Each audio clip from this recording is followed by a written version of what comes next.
In 1844, at the bustling station of Gloucester, chaos reigns as a train from Bristol arrives, brimming with coal, cotton, and crates of manufactured goods. Yet none can continue north. The platform narrows, the broad rails giving way to a narrow gauge laid by a different company. Every item on that train must be painstakingly transferred by hand to another carriage, an exasperating process that takes hours. Pigs escape their pens, crates shatter, and goods destined for one location are mistakenly sent elsewhere. Newspapers report on the debacle, while Punch magazine satirizes the absurdity of it all. Members of Parliament, who have felt the frustration firsthand, demand to know why a nation that prides itself on advanced transportation cannot agree on a... This is the story of the standard railway gauge, a tale of two engineers, both right in their own way, and an argument that threatened to cleave British industry in two.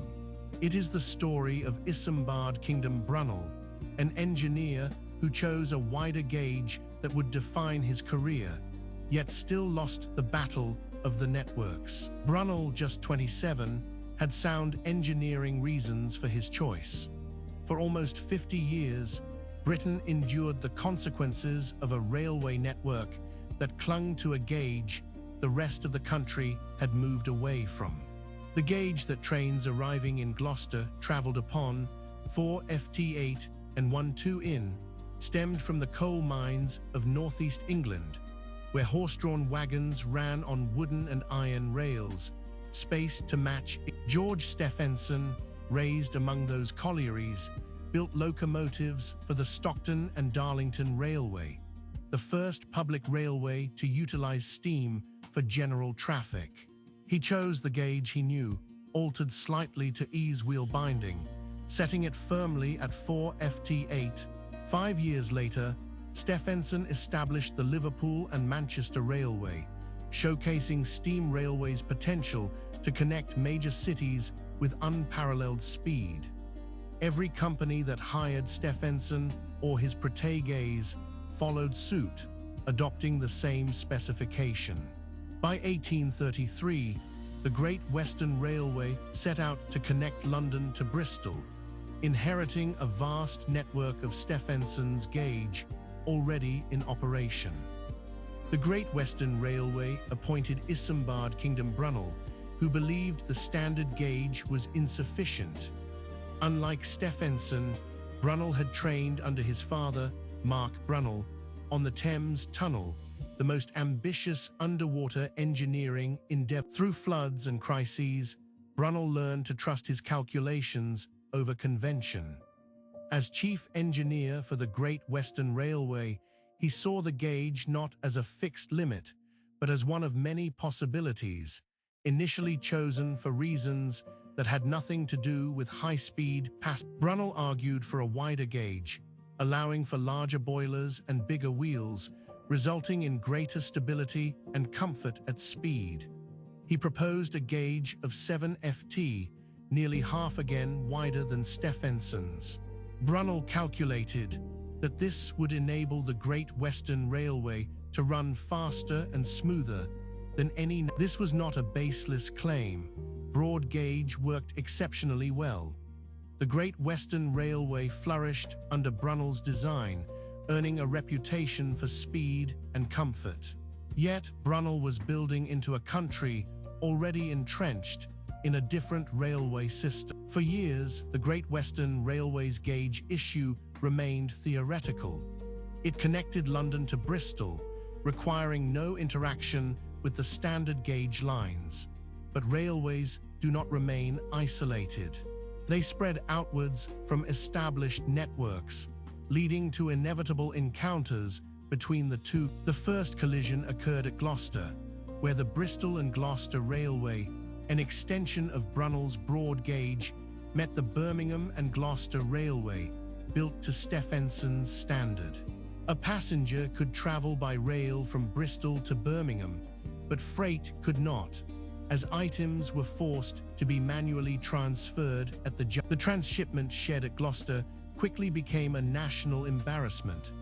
The volume of freight overwhelmed manual handling, causing delays for livestock, fragile goods, and perishables. Merchants calculated the costs of these delays, and insurers adjusted their premiums. Parliament, having chartered both railway companies, had expected a unified network.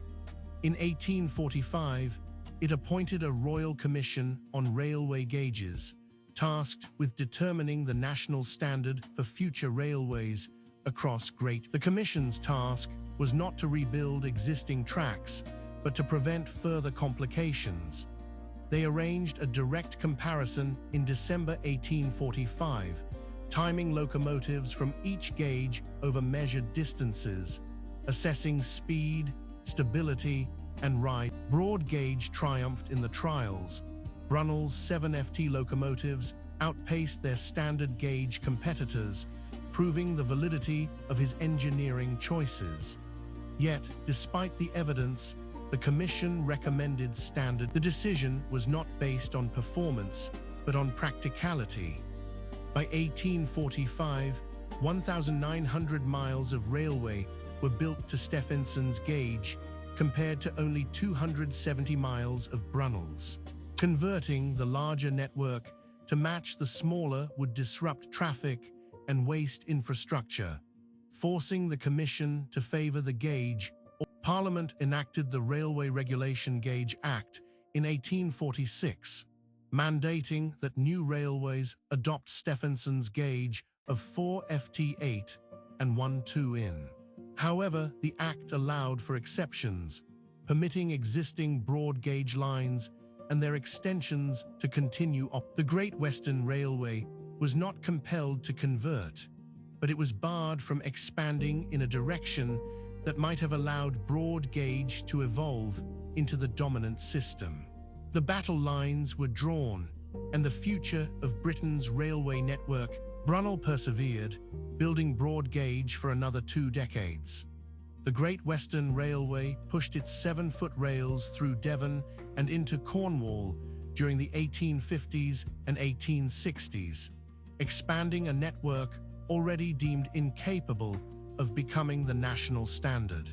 With each mile added, a future conversion loomed, a burden no one foresaw back in 1846. In the interim, the Great Western Railway faced the ramifications of an incompatible network, unable to interchange traffic with the rest of the country. Mixed-gauge tracks emerged, a third rail lying beside the existing 2, allowing standard-gauge wagons to traverse broad-gauge lines. This costly compromise spread through the 1860s and 1870s, forcing the company to maintain 2 fleets of locomotives, carriages, and freight wagons. For 46 years, Brunel's initial technical superiority did nothing to alleviate the financial strain. By the 1880s, the economics became untenable. The Great Western Railway operated duplicate rolling stock, duplicate maintenance facilities, and an ongoing conversion program that drained resources, overshadowing the advantages Brunel in. By 1892, the remaining broad-gauge sections concentrated in a corridor from Exeter to Penzance, a significant stretch of incompatible railway left on the mainland. The Great Western Railway planned an ambitious conversion for a single extended weekend in May, organizing thousands of laborers along the remaining. Equipped with tools and materials, they were ready to lift, realign, and respike rails, now nearly 2.5 feet narrower than what had been laid in the ground. Normal traffic flowed on Friday, a seamless operation beginning that evening and continued. As the gangs worked their way along the line, they transformed tracks that had carried Brunel's 7-foot gauge for half a century into Stephenson's 4 feet 8 and 1 2 inches. By Monday morning, regular service resumed across the entire route.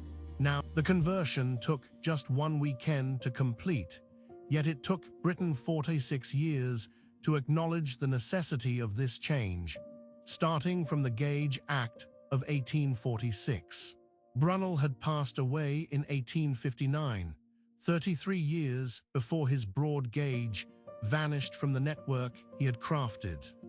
Stephenson's gauge not only became the British standard, but evolved into the most widely used railway gauge on Earth over the following century.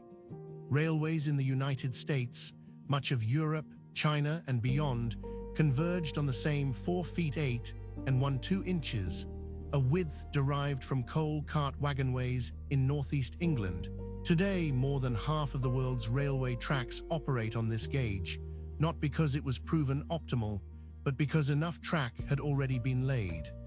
The single rigorous trial conducted in December 1845 favored the alternative, yet practicality dictated that once enough rail existed, the cost of changing it outweighed any potential benefits. Brunel constructed the superior railway. The Commission's trial validated it.